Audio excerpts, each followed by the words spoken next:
11h35, on est parti. Bon, déjà, si vous ne l'aviez pas encore deviné, bah, c'est Julia qui est à côté de moi. Merci beaucoup de faire ce webinaire avec moi. Je te laisse, pardon. Ouais, non, bonjour à tous. Vous connaissez un petit peu le format pour ceux d'entre vous qui en ont fait plusieurs avec nous de nos webinaires. On va procéder à une petite présentation au début et à des questions-réponses qu'on a un petit peu préparées avec Julia en amont. Juste pour un petit rappel, pour ceux qui sont là un petit peu pour la première fois, vous allez avoir un espace avec vos questions à poser, donc évitez de discuter, de poser vos questions dans l'onglet justement discussion, qui est plutôt fait pour discuter justement. Donc vos questions, elles vont ici, et on aura aussi des sondages que je vais tâcher de lancer au fur et à mesure du coup de ce webinaire. Et enfin, vous pouvez aussi bien sûr réagir dans le chat, et je vois que c'est déjà le cas. Et il y a Fanny qui parle avec du coup l'outil Up2 dans le chat, qui peut également vous orienter pendant ce webinaire pour que je puisse me concentrer avec Julia au maximum sur la valeur et les meilleures pratiques à partager auprès de vous. Donc aujourd'hui sur l'onboarding, donc c'est vraiment le mot anglais évidemment pour l'intégration, vous l'aurez compris. Vous avez peut-être déjà vu ma frimousse sur quelques-uns de nos webinaires. Moi, je suis content producer chez Up2 et j'anime à la fois nos webinaires axés du coup pour les dirigeants commerciaux et aussi les masterclass qui sont les webinaires que l'on axe plutôt pour nos candidats et du coup vos futurs peut-être commerciaux et les commerciaux que l'on place à la fois chez nos clients et que l'on forme quand ils sont déjà chez nos clients. Et Julia, elle, participe à la formation en continu chez Up2 de nos commerciaux, de l'onboarding justement, jusqu'à leur montée en compétences et leur plan de progression. En parlant justement de plan de progression, chez Up2, c'est un peu l'une de nos spécialités, puisque évidemment, on est expert terrain de métier de commercial depuis déjà 2007. On est le premier cabinet de recrutement évidemment sur les métiers du commerce, et vous connaissez ces statistiques. Et j'en profite évidemment pour faire passer un petit peu notre mantra et nos messages, puisque chez Up2, on aide à la fois les candidats et les dirigeants commerciaux à faire des machines de vente françaises, de très belles machines commerciales. Et on a déjà formé 25 000 commerciaux et managers. Voilà, c'est une vraie expertise du terrain à travers 4 axes que sont le recrutement, l'évaluation, le conseil et la formation. Et aujourd'hui, on va vraiment se concentrer sur le début et l'intégration de commerciaux. Alors au programme, justement, je vous le disais, on va avoir un point de contexte que je vais vous réaliser en début de cette présentation. Et ensuite, on va se pencher sur nos bonnes pratiques et nos meilleures pratiques. Ce webinaire, pour vous apporter un petit peu plus de précision, il a comme ambition finalement de vous présenter une étude qu'on a sortie, ou plutôt un avis très approfondi sur comment réussir l'intégration des commerciaux en début du mois de mars. Et là, ça touche un petit peu à sa conclusion. Et c'est un peu notre dernière diffusion du coup de cette étude. Et on a décidé de tout y mettre aujourd'hui sur le webinaire. Donc, voilà, on va vous citer quelques exemples de notre checklist B2B justement dans cette section bonne pratique. Et ensuite, bien sûr, place à notre intervenante, la partie la plus importante entre guillemets de ce webinaire, c'est le moment où Julia va pouvoir répondre à nos questions. On a préparé quelques questions terrain hier pour que vraiment il y ait un partage, oui, de bonnes pratiques, mais aussi d'expérience terrain. Moi, je vous dis des choses qu'on tire bien sûr du terrain, mais qui sont un petit peu moins, on va dire, directes. Et qui sont tirés de data. Et toi, évidemment, tu en as fait ton métier au quotidien, de réussir à accueillir notre force commerciale et de sans cesse la développer. Comment est-ce qu'on fait ça ? Je vais vous le dire, mais d'abord un petit point de contexte en commençant par un sondage que je vais tâcher de vous lancer tout de suite. Alors, hop, vous allez voir, il arrive, mais je dois d'abord vous le lancer. Alors normalement, c'est bon, il s'affiche, vous me dites quand c'est bon pour vous. Et la question, elle est simple. À quelle fréquence est-ce que vous accueillez des nouveaux commerciaux ? Est-ce que c'est tous les mois ? Est-ce que c'est plutôt tous les trimestres ? Ou est-ce que c'est plusieurs fois par an, mais juste moins de 2 fois par an ? Dites-nous, moins de 2 fois par an. On est sur cette majorité-là, donc autant peut-être bien le faire. Ah, c'est très disputé. D'accord, c'est très, très important de prendre votre température avec Julia, comme ça on sait aussi un petit peu à qui on a affaire aujourd'hui. Nous, on ne vous voit pas. Et j'en profite pendant que vous répondez pour envoyer un petit message à la régie qui me dit qu'il y a presque trop de soleil, mais tout va bien. On ne devrait pas s'en plaindre. Top. Ok. Génial, je mets fin au sondage et je vous envoie les résultats pour que tout le monde puisse les consulter. Mais on va être sur une majorité de moins de 2 fois par an. Donc comme je vous le disais, autant bien le faire.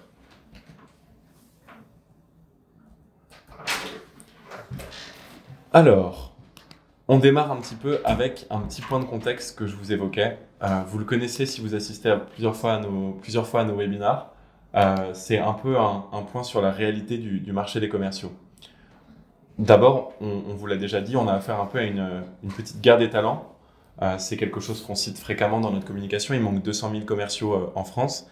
Et du coup, le nombre d'offres d'emploi n'a jamais été aussi élevé parce qu'il y a un vrai matraquage sur le recrutement. On assiste évidemment beaucoup nos clients sur le recrutement avec des milliers de recrutements chaque année. Et c'est quelque chose qu'on a vraiment pu voir augmenter depuis la crise sanitaire, puisque le nombre de CV reçus a été diminué par 2. Donc il y a une véritable pénurie de candidats à ce niveau-là.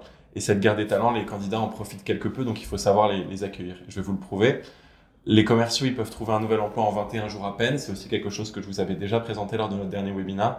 Ils ont en moyenne 3 pistes en même temps. Et les salaires souhaités par les commerciaux, c'est ce qu'on évoquait justement lors de notre dernière étude sur les salaires, ont progressé de 8% en moyenne. Et ça, il faut vraiment bien le comprendre, puisque ça illustre très bien que le rapport de force s'est inversé au profit des candidats qui ont des attentes élevées. Et ces attentes élevées, elles se traduisent aussi lors de l'intégration. Elles se traduisent lors de l'intégration, et c'est bien normal, puisque l'onboarding, c'est devenu une première étape très indispensable. Le métier de commercial, on en a déjà parlé également, il a beaucoup changé. Il est beaucoup moins solitaire et fait beaucoup plus appel à l'émulation, mais ça, tu nous en reparleras aussi, Julien. Puisque ça, c'est quelques statistiques que je tire justement de notre dernière étude. On a 58% des employés qui ont eu une bonne intégration, qui sont restés dans l'entreprise 3 ans après. C'est vraiment énorme comme chiffre. Et surtout, ce chiffre-là est encore plus symbolique. 80%, c'est le nombre d'entreprises qui se sentent pas prêtes à accueillir nos collaborateurs. Bien sûr, ça peut être un feedback courant, mais ce qui est intéressant de relever, c'est qu'il n'a jamais été aussi élevé, ce nombre. Et le métier de commercial, comme vous le savez, il subit beaucoup de turnover. Il y a un vrai roulement sur ce métier-là. Et du coup, on a un commercial sur 4 qui quitte son entreprise lors des 45 premiers jours. En moyenne, évidemment, ça dépend des entreprises. Et pour vous qui en accueillez peut-être plutôt moins de 2 fois par an, j'espère que le taux de roulement chez vous est un petit peu plus élevé. Mais vous nous direz dans le chat et à travers vos questions que je vous laisse saisir en bas. Donc pour la guerre des talents, il faut vraiment mettre un petit focus sur le rôle de dirigeant. Évidemment qu'il y a une responsabilité qui va être sur le commercial pour qu'il réalise une bonne performance. C'est pour ça qu'on a organisé lors de notre dernière masterclass à destination des candidats une petite checklist, donc pour ne pas dire liste de choses à faire pour leur indiquer comment réussir et comment performer dès leurs 100 premiers jours. C'est ce que vous voyez sur la droite de votre écran. Mais il faut vraiment aussi se rappeler qu'il y a une responsabilité de la part des dirigeants, bien sûr, de suivre le développement et l'intégration de leurs commerciaux, et que c'est aussi une histoire d'attractivité, de marque employeur, de bien intégrer justement sa nouvelle force de vente. Donc d'où cette petite masterclass qu'on a faite il y a 3 semaines avec Julia sur le fait de bien s'intégrer lorsqu'on est commercial. Là, on va vraiment se pencher sur nos bonnes pratiques à votre destination, vous, dirigeants commerciaux, pour justement pouvoir vous permettre de perfectionner votre fonction d'anticipation de l'arrivée et de l'intégration de nouveaux commerciaux. Et justement, à nouveau, je voulais reprendre la température un petit peu de là où vous en étiez. Je vais essayer de vous laisser deviner avec les images ce que vous pouvez bien répondre au prochain sondage que je vous lance en même temps. Ah pardon, je l'ai peut-être un petit peu trop arrêté rapidement. Je vais vous remettre ça. Hop. Et là, je le lance. Normalement, vous devriez l'avoir. Confirmez-le moi dans le chat, vous me dites ça tout de suite et c'est bon. Et normalement, le sondage est lancé. Génial, je vous vois répondre, donc c'est parfait. Je peux remettre la présentation, que vous ayez des réponses. Hop là.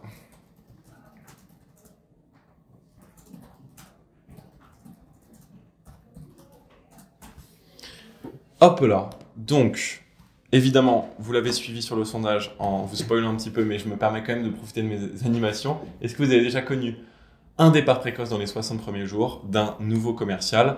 Jamais, quelquefois, trop souvent. Je me doutais que quelquefois serait la réponse majoritaire sur cette question. Vous êtes 61 à avoir répondu et 75 sur le webinaire. C'est un taux de remplissage énorme sur la réponse. Donc, merci beaucoup à tous. Je vois que trop souvent et pas trop sélectionné, c'est quelque chose dont je me doutais parce que même si c'est quelque chose qu'on peut ressentir, on n'a peut-être pas forcément envie de le partager en webinaire. Mais c'est intéressant de voir qu'il y a quand même un tiers d'entre vous qui pensent avoir de bonnes pratiques commerciales, j'imagine, ou en tout cas, on va dire un but qui est rempli derrière, puisque pas de commerciaux qui partent trop rapidement dans les 60 premiers jours. Évidemment, aujourd'hui, l'idée, c'est de vous permettre de leur faire progresser sur leurs 6 premiers mois. Donc, la période s'étend un petit peu, mais merci à vous pour ces résultats que je vous partage évidemment, pour que vous puissiez avoir aussi une idée de qui est avec vous dans l'audience. Et on va se concentrer sur les bonnes pratiques, respecter un petit peu le tempo et se réserver le temps le plus important au partage de bonnes pratiques de Julia. Mais d'abord, ce qu'on a pu relever chez Up2 sur le terrain, je vais vous le présenter à travers cette petite, on va dire, ce petit déroulé en suivant, comme notre checklist pour les commerciaux, le début et les 100 premiers jours que peut connaître un commercial. Donc, avant l'arrivée du commercial, il y a des chiffres qui sont importants. D'abord, 40% des entreprises déclarent avoir subi des désistements de candidats en cours de processus. Ça, c'est bien sûr quelque chose qui peut arriver, même lorsque la proposition d'embauche est formulée, puisque vous voyez, ça baisse que de 5%. C'est évidemment énorme. C'est, comme je vous le disais, aussi le cas du métier de commercial où on peut aller chercher au plus offrant et où il y a vraiment des variables qu'il faut savoir suivre. Donc, dans ce thème-là, on va regarder ce qui peut être important de faire avant l'arrivée du commercial, justement, pour essayer un peu d'anticiper au maximum et le rendre performant, peut-être même dès son premier jour. D'abord, je pense que beaucoup d'entre vous ont ces bases-là, mais qu'il faut bien se rappeler que tout le monde ne les a pas. Et c'est aussi pour ça qu'on échange parfois des bonnes pratiques qui peuvent sembler être des basiques pour certains. Elles ne sont pas évidentes pour d'autres. C'est ce qu'on a pu constater la dernière fois également lors de notre dernier webinaire. Donc, ne pas oublier ce premier mail avec les détails du premier jour, l'heure d'arrivée, le détail de la première journée, peut-être le nom de l'équipe, un petit portfolio. On va quelques jours évidemment avant les éléments aux commerciaux de l'entreprise pour que le candidat un peu s'en imprègne et se prépare. Ça va avec ce premier mail-là. Peut-être un petit prospectus qui résume les offres et aussi essayer de prendre l'amont auprès de ses équipes, peut-être organiser un déjeuner, peut-être demander à chacun d'essayer de trouver un moment pour se rendre disponible pour un rendez-vous et que chacun soit dans au moins un état d'esprit d'accueil et que bien sûr, ça c'est un exemple classique, la personne ne se retrouve pas seule au déjeuner lors de son premier jour. Ça, évidemment, pour vous, c'est le b.a.-ba, mais c'est très important de le souligner. Et un petit conseil bonus Up2 qui est aussi dans notre étude, vous pouvez évidemment inviter le nouveau commercial que vous venez d'accueillir, bien sûr à des moments un petit peu d'équipe, d'entreprise, des moments un petit peu plus informels, parce que outre le côté formel, il y a aussi bien sûr l'intégration que vous devez travailler pour qu'il soit heureux d'être dans votre force de vente. Donc voilà, un salon, une visite d'usine, une soirée professionnelle, c'est tout autant de choses qui peuvent confirmer, affermir son état d'esprit au sein de votre force commerciale. Voilà. Donc, favoriser ces moments-là. On passe un petit peu après son arrivée et puis plutôt la première semaine du commercial. Donc, on jette un coup d'œil aux chiffres qui sont parlants eux aussi. Je vous en ai mis un seul puisque les premiers jours d'un commercial, ils sont vraiment, vraiment très importants. Vous l'avez sous les yeux, 6 périodes d'essai sur 10 sont rompues par le candidat et ou par l'employeur aussi rapidement que ça. Ça peut être vraiment dès la première semaine à titre personnel. Je l'ai déjà vécu, un commercial qui était arrivé. Donc évidemment pas chez Up2 où notre onboarding est aux petits oignons. Merci Julia pour ça. Mais j'étais dans des entreprises précédentes et on a un commercial qui était parti au bout de 3 jours alors qu'on ne recrutait pas énormément. Et c'est vrai que les attentes n'étaient pas alignées avec la réalité du poste. Il y a beaucoup de choses à confier sur cette chose-là. Tu vas nous en parler un peu plus tard, mais être très franc et honnête sur la réalité, c'est aussi quelque chose qu'on a pu voir de partager dans le podcast d'ailleurs, Up2 de la semaine avec Djeko. Voilà, un petit peu de publicité pour nos autres productions. Voilà, les bonnes pratiques pour la première semaine du commercial. À commencer par le fait d'organiser un temps informel. Je vous le disais tout à l'heure, le côté informel va être très important. Donc que ce soit un petit déjeuner ou un déjeuner d'équipe dans la semaine, ça peut aussi être un pot en fin de journée, ce qui est très courant. Mais ça, c'est très important, bien sûr, pour favoriser l'émulation dont on va parler et que je vous évoquais un peu plus tôt. Ensuite, organiser un tour des locaux, tâcher de présenter le commercial aux différentes équipes. Il y a vraiment toujours cette idée de, à la fois, affermir son intégration informelle, mais bien sûr en profiter pour lui donner une connaissance marché, secteur et produit. Bien sûr, le fait d'organiser des sessions d'entraînement au pitch de prospection. Le commercial doit vous appeler, obtenir un rendez-vous. Ça, c'est un classique. Je ne sais pas si tous en avaient connaissance. C'est quelque chose que lorsque j'étais commercial, j'ai dû beaucoup faire. Et je pense que c'est évidemment un impératif pour bien intégrer ces commerciaux de la première semaine et aussi organiser un point de feedback à la fin de la première semaine. Ça, c'est ce qu'on appelle un rapport d'étonnement que nous, on fait au bout d'un mois et dont tu nous reparleras. Et le rapport d'étonnement, je pense, on sera amené à vous proposer peut-être un modèle lors d'un prochain webinar ou lors d'une prochaine diffusion sur notre page LinkedIn, donc suivez bien nos réseaux. C'est génial parce que ça permet vraiment d'avoir un retour du commercial sur ce qui s'est bien passé, sur ce qui s'est mal passé. Et nous, on le fait au bout d'un mois parce que, comme tu m'avais dit, Julia, c'est beaucoup plus effectif. Mais je vais éviter de trop spoiler, de trop divulgacher. ce que Julia va nous dire lors de nos questions préparées. Et le petit bonus que je voulais aussi vous mettre en avant, qui est peut-être un petit peu moins évident pour certains d'entre vous, c'est bien sûr d'avoir un book de vente, une bible de prospection ou de discours, de bonnes pratiques pour vos commerciaux. Ça peut être très pratique parce que ça leur donne une base envers laquelle se retrouver. Et dans des moments où à la fois beaucoup d'entreprises ont plus de télétravail, ou peut-être des entreprises ont plus des commerciaux de terrain qui doivent très rapidement prendre la route et ne pas avoir forcément la possibilité de poser les questions, offrir justement cette base de process, de méthode peut être très utile pour vos commerciaux qui vont être un petit peu plus solitaires. Ensuite, on se concentre sur les 6 premiers mois avec cette première stat et justement une stat toujours parlante. Vous le savez, les commerciaux ils deviennent opérationnels entre 6 et 8 mois en moyenne. Ça dépend bien sûr du cycle de vente et des premiers deals qui rentrent. Mais comme tout poste, il y a un certain temps pour prendre tous les automatismes, tout le recul et la perspective nécessaire pour bien faire son travail. Et chez les commerciaux, on a calculé que c'était entre 6 et 8 mois pour arriver à choper ses premiers deals et atteindre, entre guillemets, une première médiane de chiffre d'affaires moyen généré. Et on va se concentrer justement sur ces 6 premiers mois, même si vous avez, je crois, déjà un spoiler sur le prochain bonus.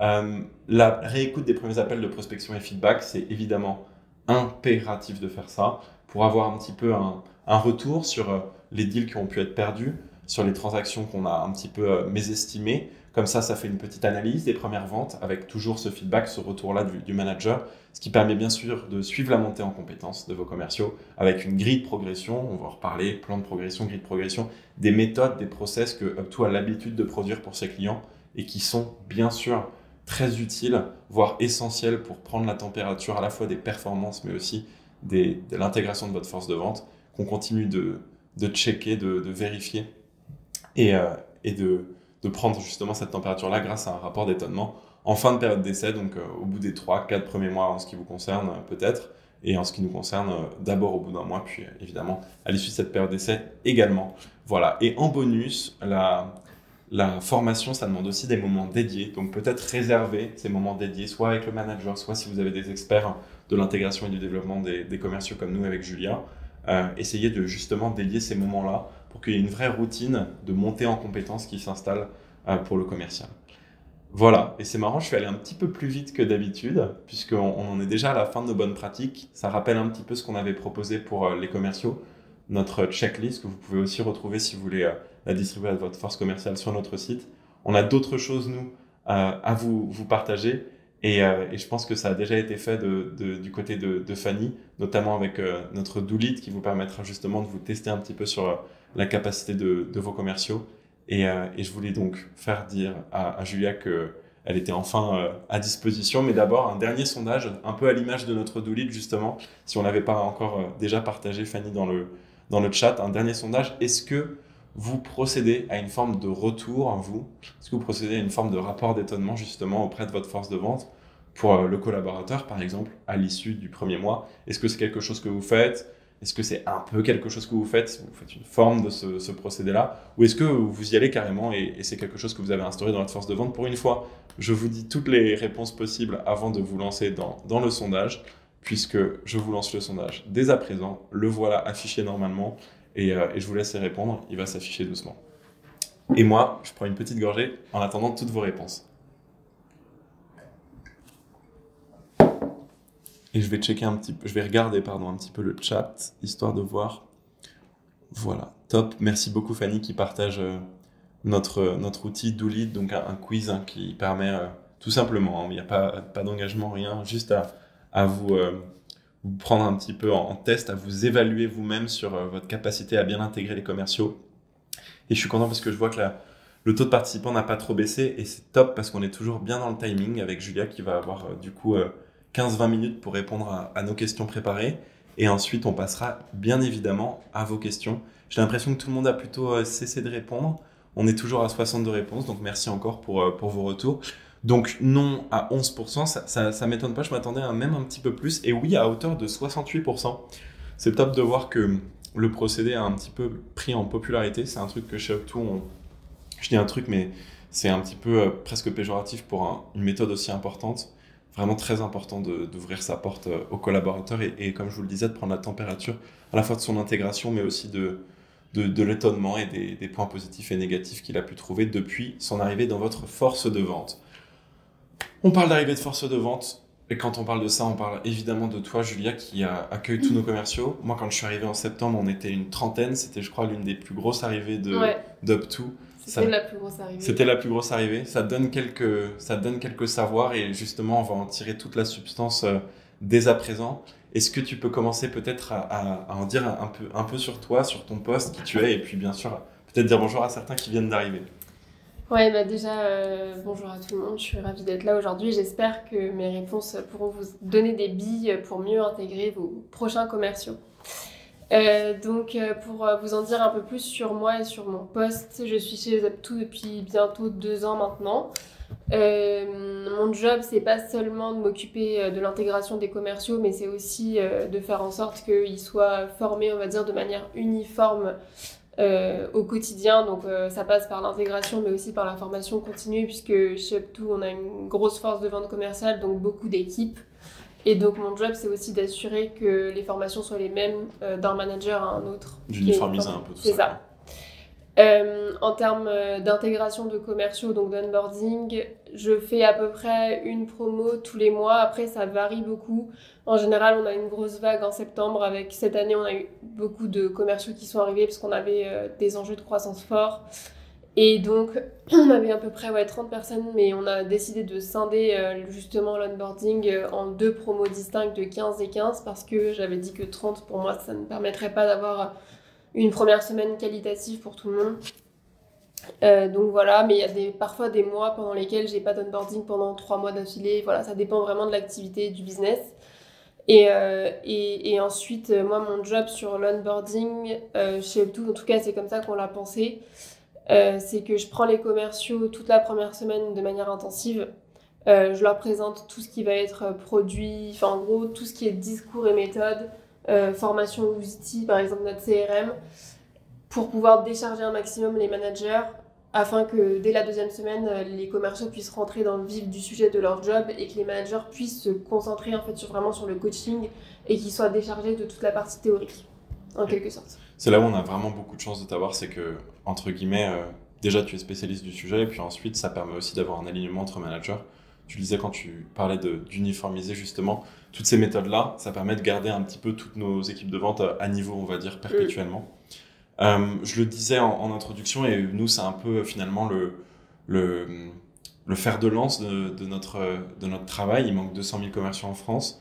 Il y a évidemment des impacts sur les attentes des candidats.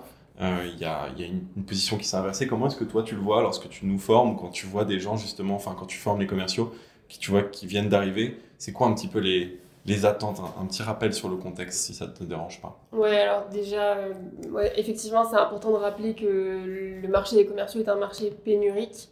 Donc, on est confronté à des candidats qui ont de plus en plus le rapport de force inverse, c'est-à-dire que eux, ils sont en position de force et ils vont plutôt, les entreprises vont de plus en plus chercher à séduire les candidats, chose qui pourrait être inversée dans d'autres jobs où là, il y a beaucoup plus de demandes d'emploi que d'offres, ce qui n'est pas le cas des commerciaux.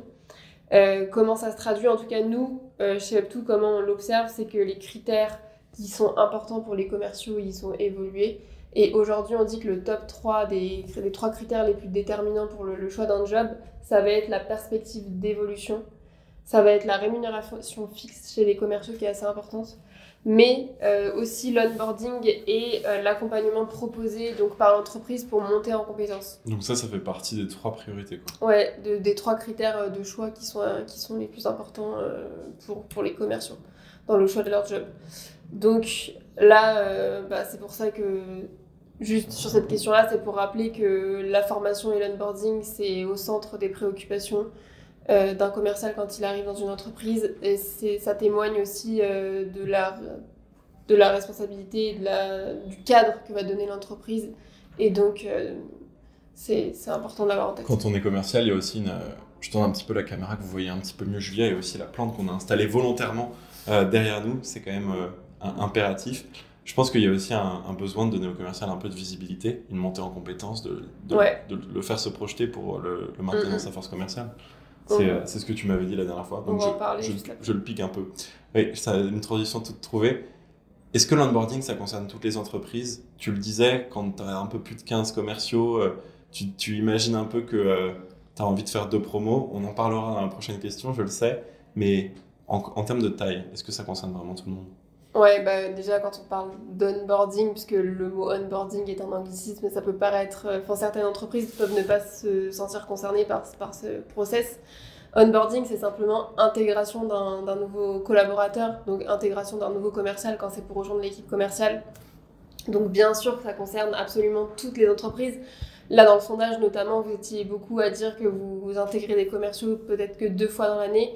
Euh, Bah voilà, c'est très bien, mais c'est pas pour autant qu'on va pas faire d'onboarding ces 2 fois-là dans l'année. Et même moi, quand ça m'arrive d'intégrer une seule personne, et ben même quand j'intègre une seule personne, c'est pas pour ça que je vais diminuer la qualité de mon onboarding ou que je vais prendre moins de temps. Juste, je vais m'adapter et être flexible peut-être pour faire les choses différemment que quand j'ai 15 personnes.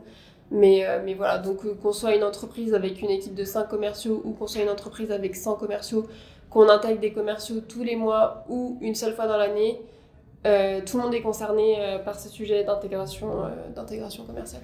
J'affiche à la fois ce que tu nous dis, puisque j'avais essayé de tirer un peu la valeur de tes notes par bullet points. Et, on regardait les étapes un petit peu essentielles à mettre en place, à 1 semaine, 1 mois, 6 mois. Toi, est-ce qu'il y a des choses que tu vois aussi, un petit peu des étapes à ne pas rater? Oui, bah bon après pour pas faire de redite sur ce que tu as déjà dit précédemment, mais il y a quand même des grandes étapes à respecter dans l'intégration d'un commercial et justement qui sont accessibles à n'importe qui en fait. Peu importe qu'on ait une petite promo, une grosse promo, qu'on soit une grosse boîte, une petite boîte, c'est des règles qu'on peut se fixer déjà avant l'arrivée du commercial. Euh, la première chose à faire, c'est de... Alors c'est tout bête, mais déjà de s'assurer qu'on n'a pas survendu le job pour éviter un départ précoce. Donc d'être transparent sur la réalité du job Ouais, avant même en fait de signer une embauche. Et ensuite, quand on sait qu'on va intégrer quelqu'un, ça va être de tout faire pour bien préparer son arrivée. Et donc, ça passe par le présenter à l'équipe, ça passe par lui donner peut-être du contenu pour qu'il puisse commencer à se renseigner sur l'entreprise, sur son job. Ça passe par l'inviter à un déjeuner, etc. Et bien évidemment, lui donner l'heure d'arrivée, comment ça va se passer ces premiers jours, de la visibilité. Et ensuite, le premier jour de son onboarding, la première semaine, c'est étape essentielle de lui montrer qu'on a bien préparé, qu'on est prêt à l'accueillir pour pouvoir lui donner de la visibilité. Encore une fois, ça montre qu'on est rigoureux et qu'on est sérieux dans la démarche. Il n'y a rien de pire que sentir qu'on n'est pas attendu, je trouve. C'est ça, exactement. Et après, donc il y a des grands jalons, comme on l'a dit, premier jour, premier mois, 6e mois, qui sont un peu les grandes étapes de l'onboarding. Entre le premier mois et le 6e mois, il y a la validation ou le renouvellement de la période d'essai, qui est quand même une étape importante. Et ensuite, une fois que l'onboarding est quelque part fini, si on arrive au 6e mois, faut pas oublier que c'est pas parce que l'onboarding est fini qu'on va arrêter de former son commercial. Bien sûr. Sa commerciale. C'est ce qu'on se disait, en continu et perpétuellement. Comment est-ce que plutôt justement rapidement, est-ce que tu as des tips pour rendre ces commerciaux un peu performants le plus rapidement possible? J'affiche dès le début. En tout cas, nous, c'est notre parti pris chez Up2, c'est qu'on considère que la vente n'est pas un art, mais plutôt une science. Ça veut dire que les bons commerciaux, c'est pas forcément ceux qui ont... On dit souvent, t'as la tchatche, t'es un bon commercial. Oui, il faut avoir des appétences pour être un bon commercial, il faut avoir un tempérament. Mais au-delà de ça, il faut surtout de la méthode et de la rigueur. Donc nous, en fait, la première chose qu'on fait pour qu'ils soient performants, c'est qu'on va d'abord les former sur la partie théorique. En fait, je dirais qu'il y a 3 grandes étapes dans la formation d'un commercial. Il y a donc la partie théorique. Là, c'est descendre de l'information. Donc, je donne de l'information à mes commerciaux. Je les renseigne sur nos produits, sur nos process. Je vais leur demander, par exemple, d'apprendre par cœur un pitch ou de connaître, d'avoir compris ce que c'est que le produit qu'on vend. Ça va être la partie théorique. Ensuite, on va rentrer dans une deuxième étape une fois qu'on a transmis la théorie, qui va être la maîtrise des notions. Donc là, c'est de s'assurer que les commerciaux maîtrisent bien la notion qu'on vient de leur transmettre en théorie. Donc c'est-à-dire, par exemple, sur les produits, il faut que les commerciaux soient capables d'expliquer simplement à quelqu'un qu'est-ce que c'est que ce produit et quelles sont ses caractéristiques, ses avantages et ses bénéfices, par exemple. Ça, c'est important de pouvoir de bien avoir intégré la notion et de pouvoir la retranscrire et la retransmettre, puisque la dernière étape, ça va être la maîtrise de la pratique et donc dans la situation réelle. Donc là, ça va passer par exemple par des mises en situation. Donc là, c'est vraiment de l'entraînement.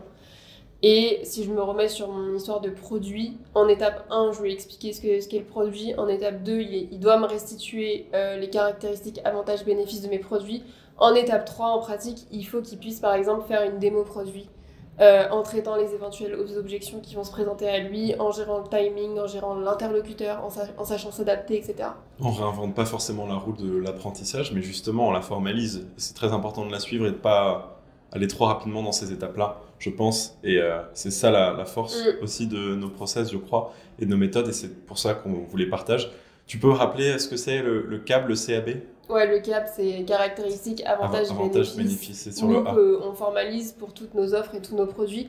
C'est des petites fiches pratiques qu'on donne à nos commerciaux pour qu'eux, ils soient capables justement...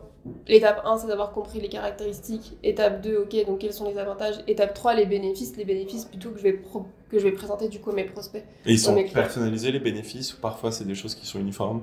Ça dépend de chaque produit. Ça dépend de chaque produit. Ok, tip top. On passe à la question suivante, les amis. Comment bien intégrer ces commerciaux dans sa force commerciale existante ?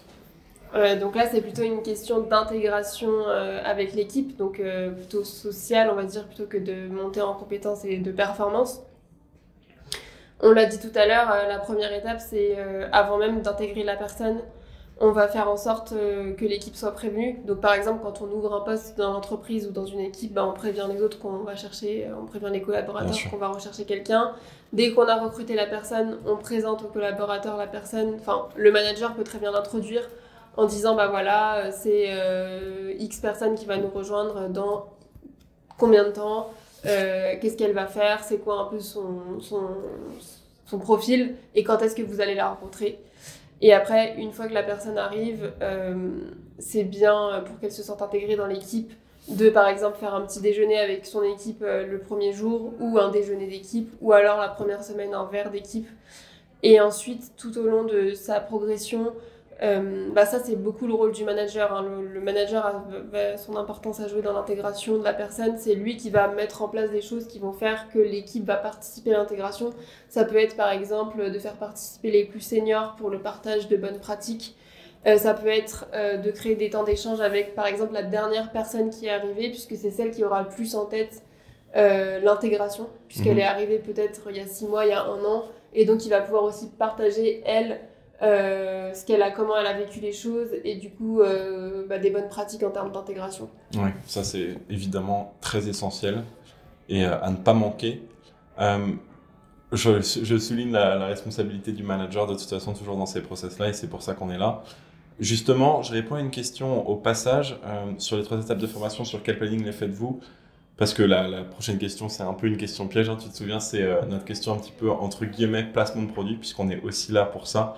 Et du coup, je rappelle, entre guillemets, Fanny qui, dans le chat, anime à la fois vos discussions, mais aussi vos questions, puisqu'on partage dans l'onglet discussion dès à présent pour vous.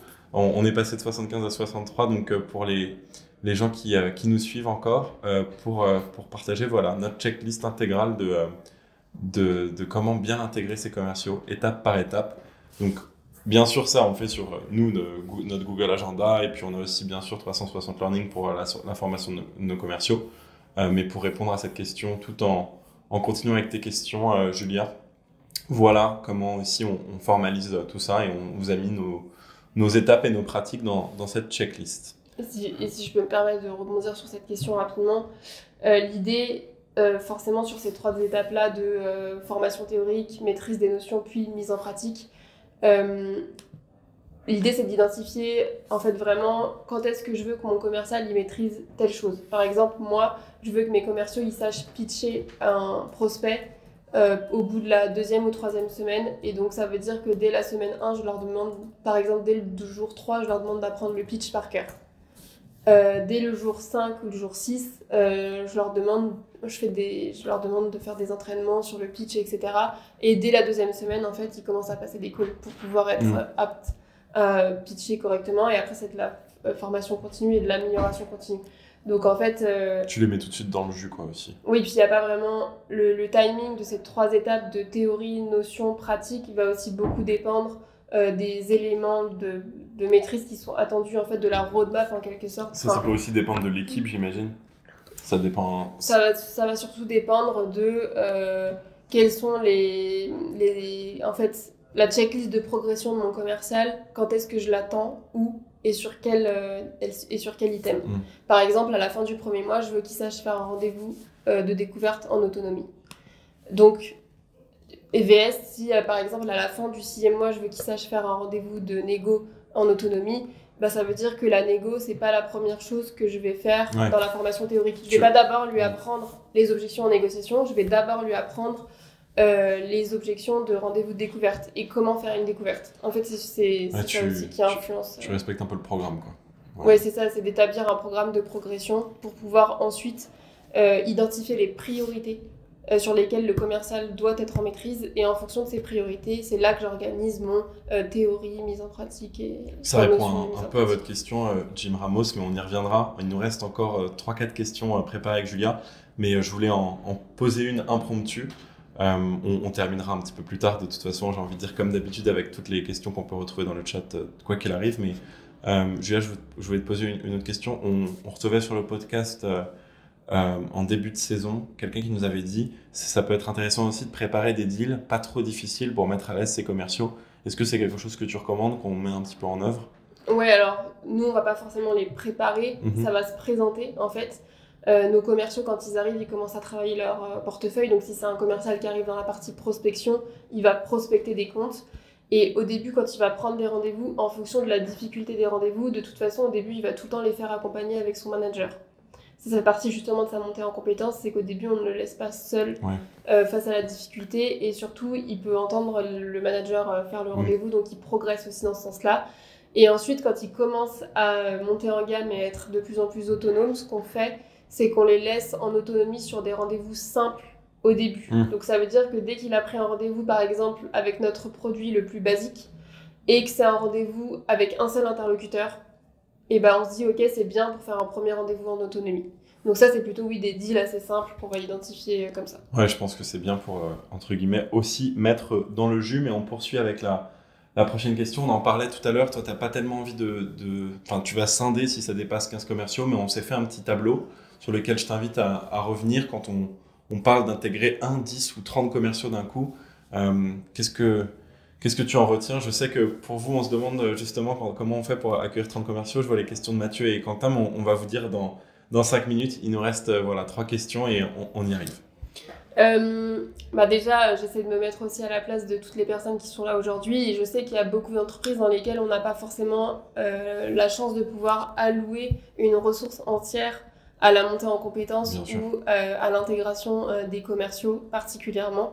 Donc il y a plein d'entreprises, je suppose, où l'intégration est prise en charge par peut-être à la fois les managers commerciaux, à la fois peut-être les ressources humaines, enfin voilà, je ne sais pas comment ça se passe. En tout cas, c'est vrai que ça va pas du tout être la même chose en fonction du nombre de commerciaux qu'on va intégrer. Par exemple, si j'ai une seule personne qui arrive, ça va me permettre de personnaliser davantage l'onboarding, puisque ça va être une personne sur un job précis. Donc je vais tout de suite pouvoir lui apporter du concret sur son job. Mais je vais quand même respecter ma trame d'intégration classique. Donc je vais quand même, par exemple, lui présenter les produits en premier. Enfin voilà, je vais pas déroger à ce que j'avais prévu et ce que j'ai cadré.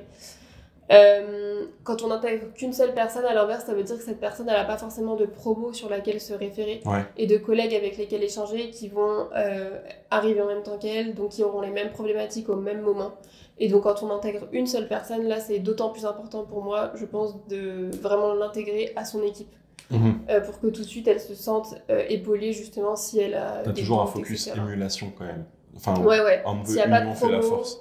S'il n'y a pas de promo, c'est important de se sentir très vite intégré dans l'équipe. Alors même quand il y a une promo, bien sûr, c'est très important, mais quand il y a une promo, on a des camarades de promo, on sort avec eux, on les voit à la pause, etc. C'est pas toujours pareil. Il y a un échange de bonnes pratiques entre nouveaux, alors que là... C'est ça, exactement. Après, je dirais qu'entre 10 et 30 commerciaux, il ne va pas y avoir beaucoup de différence.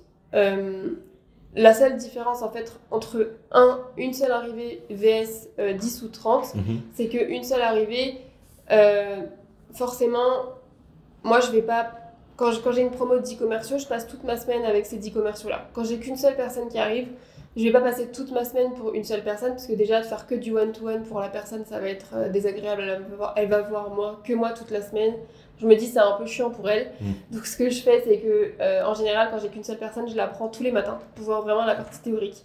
Et l'après-midi, j'adapte le programme et je lui mets tout de suite de la pratique. Donc, je lui fais faire des shadows sur des rendez-vous. Je la fais assister à des entraînements avec d'autres commerciaux. Je lui fais écouter des appels téléphoniques. Je lui mets par exemple des e-learning qu'on a sur l'outil qu'on utilise 360 Learning. Enfin voilà, je m'adapte. Est-ce qu'il y a un nombre idéal? Alors moi j'aime bien mon nombre idéal, c'est entre 6 et 8 commerciaux. Ouais, j'aurais dit ça. Ça permet d'avoir un petit groupe toute la semaine. Ils se tirent vers le haut et puis... C'est ça, puis c'est assez interactif. Ils se dispersent pas trop non plus. Oui, il y a pas mal d'échanges, c'est interactif, ils posent des questions, donc ces questions bénéficient aux autres. Donc voilà, mais après entre 10 et 30 commerciaux, il n'y a pas énormément de différence, puisque dès qu'on intègre 10 ou 30 commerciaux, ça demande beaucoup de rigueur. Ouais. Je pense pas que ça concerne tous les gens qui nous écoutent de devoir intégrer plus de 5 commerciaux d'un coup, quoi qu'il arrive, mais c'est intéressant de se demander est-ce qu'il y a un nombre d'or, entre guillemets, parce que ça reflète aussi les bonnes pratiques qui sont nécessaires d'imposer, même quand on reçoit du coup 2, 1, 3 nouveaux commerciaux. Et c'est cette émulation-là. Mais tout ça pour dire que peu importe le nombre, ça demande toujours de l'organisation. Il faut avoir défini son planning à l'avance. De l'anticipation. Il faut savoir qui je fais intervenir quand. Parce que quand on n'a pas de ressources, il faut se dire ok, tel manager va le prendre pendant 2 heures sur ce créneau-là, il va voir ça. En fait, il faut vraiment définir un planning d'intégration précis à l'avance. Et forcément, quand on a 10 et 30 commerciaux, la différence qui peut arriver, c'est qu'on a parfois des commerciaux qui vont pas faire le même job. Dans une promo 10, ça m'arrive d'avoir des commerciaux qui vont faire de la prospection, d'autres qui vont faire de l'élevage. Donc dans ces cas-là, ce que je fais, c'est que le socle commun, je le fais ensemble. Et après, vraiment, sur les parties qui sont pures à leur job, j'essaye de faire des petits groupes, je les divise en 2. Et quand je suis avec un groupe, l'autre, je leur demande de s'entraîner, de faire des exercices ensemble. Ou alors, je leur donne un e-learning. Enfin voilà, je fais en sorte d'équilibrer un peu les choses, je comprends.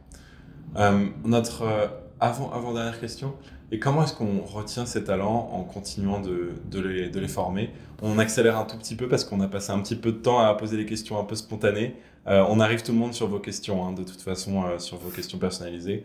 Et oui, on dure toujours un petit peu plus longtemps puisqu'il y a la période pour vous laisser nous poser vos questions et qu'on y réponde. On arrive. Julia. Alors, comment retenir ces talents en continuant de les former? Je dirais que la première chose pour pouvoir les retenir en les formant, c'est d'avoir la vue claire sur leur niveau de performance. Donc en fait, il faut savoir être capable d'identifier telle personne elle est moins performante et pourquoi elle est moins performante. Donc pour réussir déjà, la première étape c'est d'identifier quelles sont les personnes les moins performantes, quelles sont celles qui performent. La deuxième étape, ça va être d'identifier les raisons de ce manque de performance.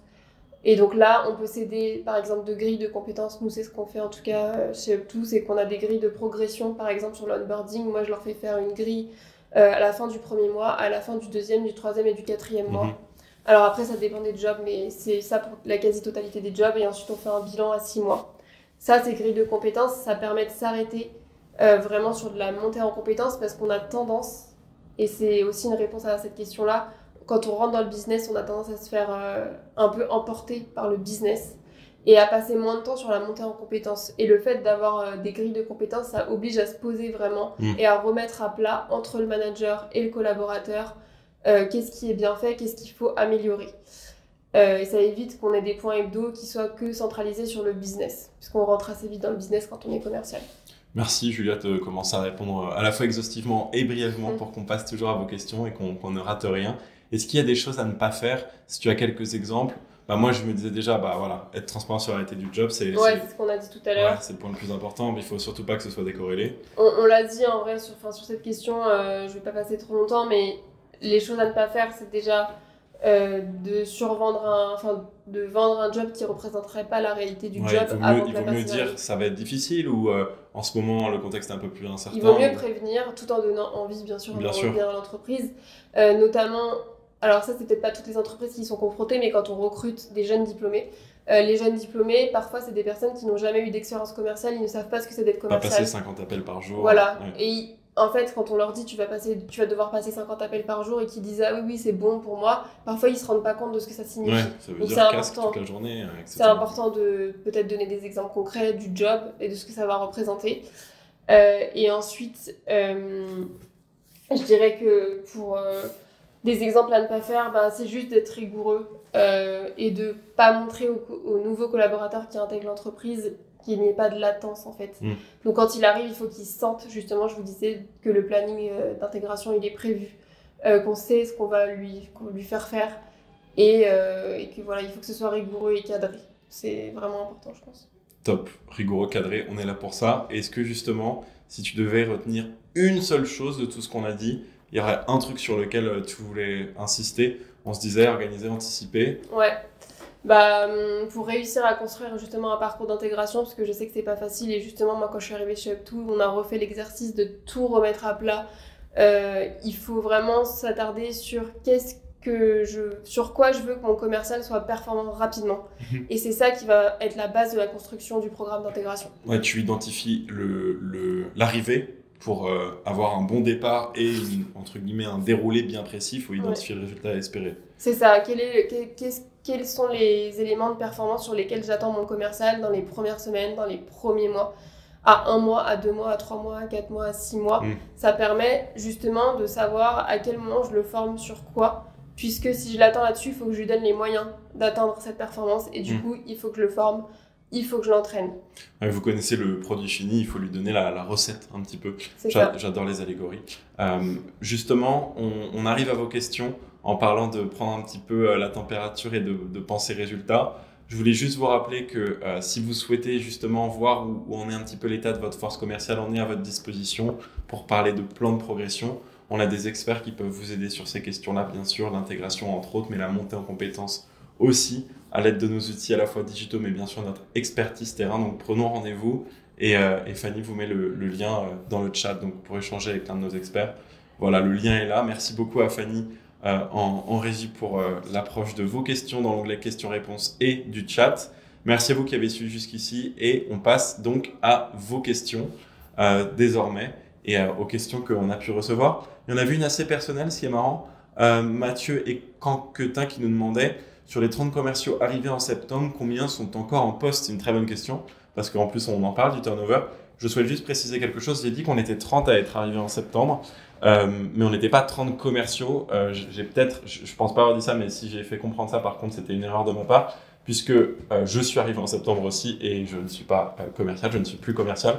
Donc je pense qu'on a une quinzaine, une vingtaine. Non, ouais, alors faudrait que je regarde sur mon tableau, mais on a eu quand même au moins une vingtaine de commerciaux. Ouais. Au moins une vingtaine, mais je pense qu'il y en avait qui étaient en alternance et en stage aussi. Moi, je sais pas répondre, mais évidemment, toi. Alors, c'est hyper intéressant cette question et je vais faire le choix d'être totalement transparente puisqu'on apprend de toute façon, on apprend au fur et à mesure. C'est la première fois chez Up2 qu'on avait une aussi grosse promotion et si je peux vous faire un retour d'expérience justement des erreurs qu'on a pu faire, c'est que c'était la première fois qu'on recrutait autant de monde d'un coup parce qu'on s'était mis des grosses échéances de performance. On voulait aller chercher plus de chiffre d'affaires. Et donc, on s'était mis des gros objectifs de recrutement. Ce qui s'est passé, c'est qu'on avait du mal à recruter, justement parce qu'on connaît le marché, il est pénurique. C'est le cas pour tout le monde, même pour nous, même si on est spécialisé là-dedans, on y est aussi confronté forcément. Peut-être moins que d'autres, mais voilà. Et en fait, ce qui s'est passé, c'est qu'on a recruté... En fait, on s'est tellement mis la bourre qu'on a parfois recruté des profils qu'on n'aurait pas recrutés en temps normal. Donc, on a eu quelques départs assez rapides sur la promo de septembre. Je me souviens qu'il y avait eu un départ. Donc voilà, on en a encore beaucoup qui sont en poste. Je dirais qu'on a peut-être 10% des personnes qui sont pas restées au final. Ouais. Il y en a certains qui sont partis au bout de 3 semaines, d'autres au bout de 4-5 mois. Au bout de la période d'essai voilà, aussi. Maintenant ça fait... Oui, et puis ça peut venir de plein d'éléments. Il y a un contexte économique aussi. Mais ça nous arrive aussi de faire des erreurs. On a appris de nos erreurs justement sur cette promo-là. Donc, 2-3 commerciaux sur une vingtaine, 10%. Et en fait, si on doit retenir quelque chose, c'est même si on est pressé de recruter, c'est vraiment très important. En fait, si on n'est pas convaincu de la personne, il vaut mieux prendre plus de temps. Pour recruter. Pour recruter que de se dire absolument je veux recruter, parce qu'une erreur de casting, au final, elle coûte plus cher que de prendre un mois de plus. Voilà qui est parlé en tant que véritable expert du recrutement, et c'est logique. On passe peut-être à la question suivante de Jim Ramos. On en a un petit peu parlé tout à l'heure, mais la question est très intéressante. Jim qui nous dit, au cours des premiers mois et de la période d'essai, comment évaluez-vous la montée en compétences sur la maîtrise des outils, le discours commercial, l'autonomie, et avez-vous une étape ou une évaluation particulière en fin de période d'essai? Très légitime. Ouais, alors comme je le disais tout à l'heure, on a, dans le cadre de l'intégration, j'ai créé des grilles de compétences. Donc il y a une grille de compétences que chaque commercial doit remplir et que son manager doit remplir. Et donc ça intervient à la fin du premier, du deuxième, du troisième et du quatrième mois. Ça permet de faire un bilan à la fin de tous les mois. Donc ça déjà c'est pour faire une évaluation. Alors bien sûr ça reste subjectif parce que c'est le commercial qui se note de 1 à 5 et le manager qui en parallèle le note de 1 à 5. Ils ont chacun une grille sur les mêmes items de compétences et ensuite ils confrontent leur vision lors d'un point de débrief. Donc en général ils ont un point hebdo toutes les semaines. À la fin du premier mois ils prennent un peu plus de temps pour débriefer. Pareil à la fin du deuxième, du troisième et du quatrième. Donc ça permet d'identifier les axes sur lesquels la personne doit progresser. Et après, sur la connaissance pure, enfin l'appropriation des formations et des outils, ça passe par des évaluations. Alors c'est souvent les managers qui font. Donc nous, pour vous mettre dans le contexte, on a à peu près 100 commerciaux chez Up2 et je suis toute seule pour gérer, on va dire, justement cette harmonisation des formations et cette intégration des commerciaux. Donc les managers, ils ont un rôle très important en fait dans la montée en compétences dans nos équipes. Et c'est vraiment le manager qui va évaluer en faisant des mises en situation, en justement réécoutant des calls pour voir si, par exemple, pour une démo produit, il va faire une mise en situation d'entraînement. Ensuite, s'il y a un vrai rendez-vous, le manager va venir écouter le rendez-vous sans dire qu'il est présent pour évaluer justement en live comment le commercial fait sa démo et après pour lui faire du feedback. Donc ça demande beaucoup de temps des managers. Ça, c'est une organisation qu'il faut mettre en place et que nous, on a mis en place. Après, ça m'arrive aussi de faire appel à des experts, par exemple sur un outil particulier, je vais demander à l'expert d'évaluer le commercial. Ou alors, par exemple pour l'outil, on a un CRM, on utilise HubSpot chez Up2. Et ben là, nous, on a 2 personnes qui sont spécialisées sur HubSpot, qui sont des sales operations. Et donc, eux, leur job, c'est aussi de venir former les commerciaux et de les évaluer dans leur utilisation du CRM. Donc pour ça, ils passent du temps en fait. Avec tous les commerciaux qui arrivent, ils passent du temps, c'est prévu, on a des échéances et chaque commercial doit avoir passé 3 heures avec un sales ops sur le CRM dans ces 6 premiers mois pour s'assurer qu'il l'utilise de la bonne façon et répondre à ces questions. Jim, je pense que ça répond exhaustivement à votre question et c'est top. C'est aussi, tu parles des sales ops, tu parles de ta fonction aussi, le moyen, merci Fanny en régie pour les réponses en direct aux questions. C'est aussi, je pense, le moyen de mettre les moyens de parvenir à ces résultats et d'essayer d'aligner un petit peu ces ressources-là. Et en parlant de ressources, est-ce qu'elles sont entre guillemets personnalisées pour le type de profil? Hein nous demandait, est-ce que c'est le même accompagnement pour les profils juniors que les profils seniors? C'est une bonne question. Ouais.